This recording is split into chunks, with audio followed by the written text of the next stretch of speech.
Salut, c'est Ludo, et dans cet audio, on va voir ensemble qu'est-ce que je peux faire pour perdre du poids. Les choses à faire ou à ne pas faire. Et je vais te partager aussi une histoire très intéressante que j'ai découverte. Mais avant, si c'est pas déjà fait, pense à t'abonner et à activer les notifications pour ne rien rater à l'avenir de ce qu'on va faire. Alors si aujourd'hui tu souhaites perdre de la masse grasse, qu'elle soit sur les fesses, ça peut être sur les hanches, c'est satané bourrelet, c'est poignées d'amour comme on dit, ou la graisse qui est sur le ventre, la graisse du bide, ou encore la cellulite, ou encore, je sais pas, que tu veux à nouveau plaire, prêt ou prête pour les vacances, ce qui suit va t'intéresser. Il y a une chose que tu dois commencer absolument, et c'est fondamental. Et j'en suis certain, tu en as déjà entendu parler. Tu dois réduire fortement ta consommation de sucre. C'est pas quelque chose de nouveau. Par contre, sois bien attentif à la suite. Voilà, quand je dis le sucre, c'est pas que le sucre blanc, pas que celui du café ou du gâteau, celui que tu mets dans ton café, dans ton thé, le sucre blanc. La fameuse, comme j'aime bien dire, la fameuse cocaïne légale. Ça a les mêmes principes que la cocaïne, niveau addictif et niveau. Il y a un truc aussi qui est par rapport à des études de l'OMS, de l'Organisme mondial pour la santé. Ils recommandent une consommation maximum de 25 grammes par jour. C'est environ 6 cuillères à thé. Voilà, il faut savoir que le sucre, il est caché partout. Il y en a vraiment partout, partout, partout. On en retrouve dans le ketchup, dans les sirops, il y a le jus de fruits, même dans les produits bio. La dernière fois, j'avais acheté du lait d'amande bio. Et ben, dedans, il y a du sucre. Il y a du sucre, pourquoi? Parce que le sucre, c'est pour la conservation des aliments. Et encore une fois, pas confondre avec le sucre des fruits, des légumes et voire même du lait. C'est pas la même chose. Les sucres naturels, les sucres des fruits ou des légumes, le corps le synthétise très bien. Il n'y a pas besoin de faire trop attention là-dessus. Peut-être juste un petit conseil au passage pour tout ce qui est les fruits. Mangez que des fruits jusqu'à midi, c'est-à-dire jusqu'à l'heure du repas du midi, pas après, pas l'après-midi, pas le soir, si vous êtes vraiment dans une optique de perte de graisse. Voilà, le sucre aussi, ça fait quoi? Il y a un risque de souffrir d'embonpoint, d'obésité, même d'avoir des caries. Ça élève aussi le risque de mourir de problèmes cardiaques, faut pas l'oublier ça. Bon, le sucre, à peu près, c'est environ ce qui est recommandé, personne qui est en bonne santé par rapport à des analyses, c'est quelqu'un qui a entre 60 et 120 mg de sucre par décilitre dans le sang. Au-dessus, on a des problèmes comme le diabète. Et tiens, en parlant de diabète, justement, j'ai une histoire à te raconter. Un jour, je suis tombé sur cette expérience et j'ai été bluffé. Alors, l'expérience, c'est ça en fait. Ils ont pris ils ont pris un groupe de personnes qui est atteinte de diabète, le diabète type 2. Alors voilà, c'est des personnes qui sont à ce stade-là, ils sont obligés voilà, de prendre des cachets ou de se piquer avec des piqûres d'insuline pour réguler l'insuline. Et c'est un sujet qui me fait à cœur aussi parce que voilà, dans ma famille, ma propre famille, du côté de ma mère, en fait, ils sont tous atteints de diabète. Ils ont tous le diabète.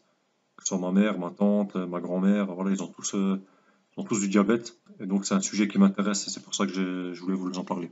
Alors, qu'est-ce qu'ils ont fait avec ce groupe de personnes? En fait, ils ont mesuré le taux de sucre dans le sang avant et après un repas délicieux qu'ils ont pris. Entre la première prise, donc avant de manger, et la seconde prise, ils ont fait quelque chose. C'est-à-dire, ils ont pris la prise du taux de sucre dans le sang de ces personnes. Ils ont mangé. Et ensuite, ils ont divisé le groupe en deux parties. Le premier groupe, en fait, après le repas, ils ont fait regarder une longue conférence, longue et ennuyeuse. Et le deuxième groupe, après le repas, ils les ont fait regarder un bon spectacle comique. Et donc, après ça, qu'ils aient visionné ça, ils ont repris les mesures. Et il s'avère que dans le premier groupe, donc le premier groupe qui a regardé quelque chose d'ennuyeux, ils étaient montés à 123 mg, c'est-à-dire un peu plus que la norme recommandée. Et l'autre groupe, en contrepartie, celui qui a regardé un spectacle comique, il n'était que seulement de 70. Donc c'est incroyable. Et cela, en fait, c'est juste parce qu'ils ont été joyeux. Parce qu'ils ont été heureux, ils ont été joyeux dans ce moment-là. En fait, de ça, qu'est-ce qu'on peut en retenir? En fait, il faut apprendre à bien gérer son énergie personnelle, à bien gérer son environnement interne, c'est-à-dire éviter les pensées négatives.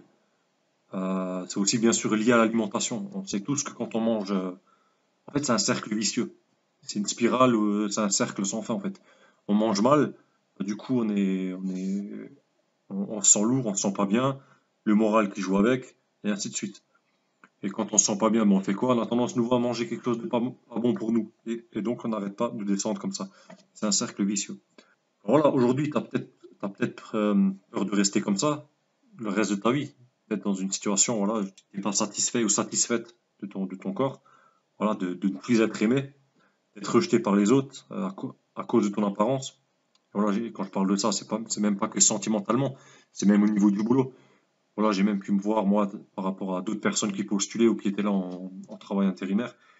Donc on voit que les gens, ils vous le disent pas devant, hein, ils le disaient pas devant eux, mais derrière, voilà, on voyait bien que la personne, voilà, le gros, le gras ou je sais pas quoi, là, il y avait toujours cette partie des personnes qui étaient un peu, voilà, il n'y a pas que des personnes qui vous veulent du bien. Tu as peut-être essayé plein de choses, hein. La plupart des personnes, là, ils font quoi? Vont arrêter de manger.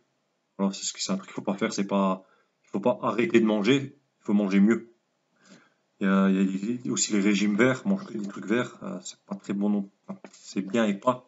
Moi, je suis pas trop pour à cause des carences. Voilà, bon, après, tout ce qui est vegan, les personnes arrivent à contrebalancer avec ça. Après, voilà, faut aussi manger ce qu'on aime, mais pas manger n'importe quoi.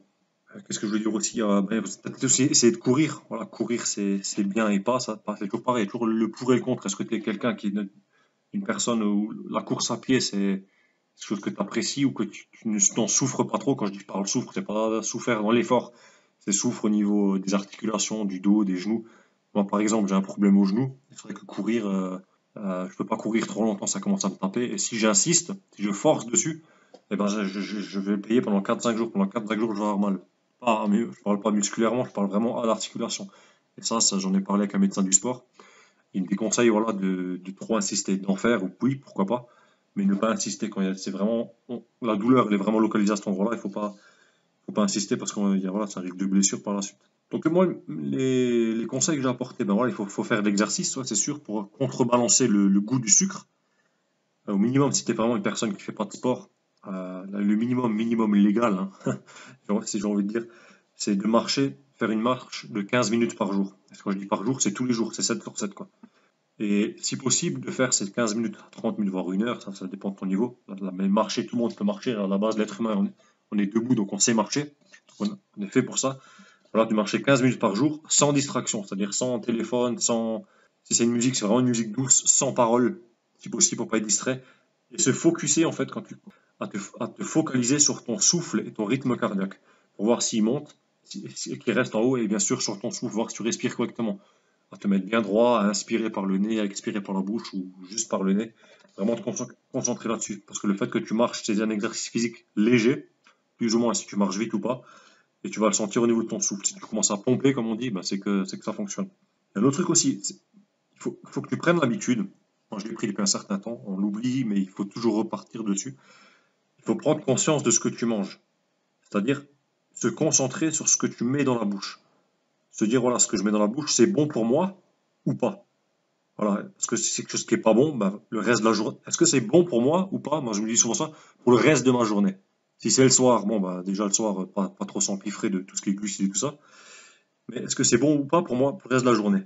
Sur ça, là, j'ai une idée qui me vient, c'est surtout pour le midi. Ben, on sait que très bien qu'on l'a tous vécu, peut-être qu'il y en a, ils le vivent tous les jours. C'est ce fameux coup de barre. Voilà, ben, si tu as un coup de barre, ben, tu es fatigué, t'as pas envie, surtout si tu as un rendez-vous important par la suite, il faut y penser. Est-ce que le repas avant ce rendez-vous, il est vraiment opportun par rapport à ce que je vais faire tout à l'heure? Et bien sûr, ben, quand on mange mal, ben, on est fatigué, ça rend feignant. Et voilà, c'est de nouveau cette fameuse spirale qui, voilà, on mange mal, on n'est pas bien, on n'est pas bien, on n'a pas envie de faire de sport, on fait pas de sport, on mange de l'eau, mal, et ainsi de suite. Et il y a un truc que j'aime bien dire aussi, c'est, voilà, ben, notre corps, c'est comme un sanctuaire. Et qu'est-ce que j'autorise à y laisser entrer? Qu'est-ce que j'autorise à y laisser passer? C'est une petite image aussi à avoir qui est pas mal. Alors voilà, maintenant, imagine comme tu te sentirais si tu étais comme cette personne dont je parlais tout à l'heure, comme une personne heureuse. Pose-toi la question, qu'est-ce que tu dois changer chez toi? Pour changer, il faut vivre l'expérience, c'est-à-dire c'est pas seulement, comme j'aime bien dire, de la masturbation intellectuelle, c'est prendre l'info et l'appliquer. Tu vois, ça sert à rien que y penser, de le savoir, de le noter. Il faut le faire. C'est vivre l'expérience. Tester. Se faire des petits tests d'une journée. Allez, aujourd'hui, je vais faire clean. Cette semaine, je vais faire clean.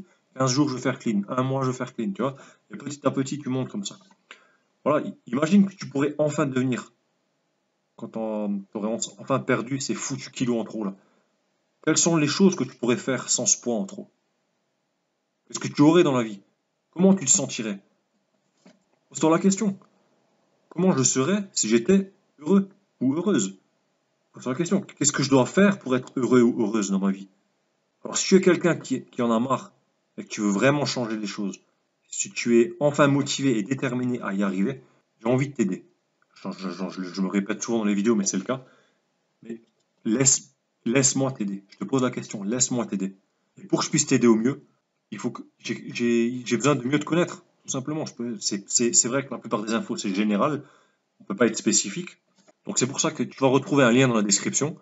Tu cliques sur ce lien, tu vas arriver sur un questionnaire, tu réponds aux questions, et je te répondrai prochainement.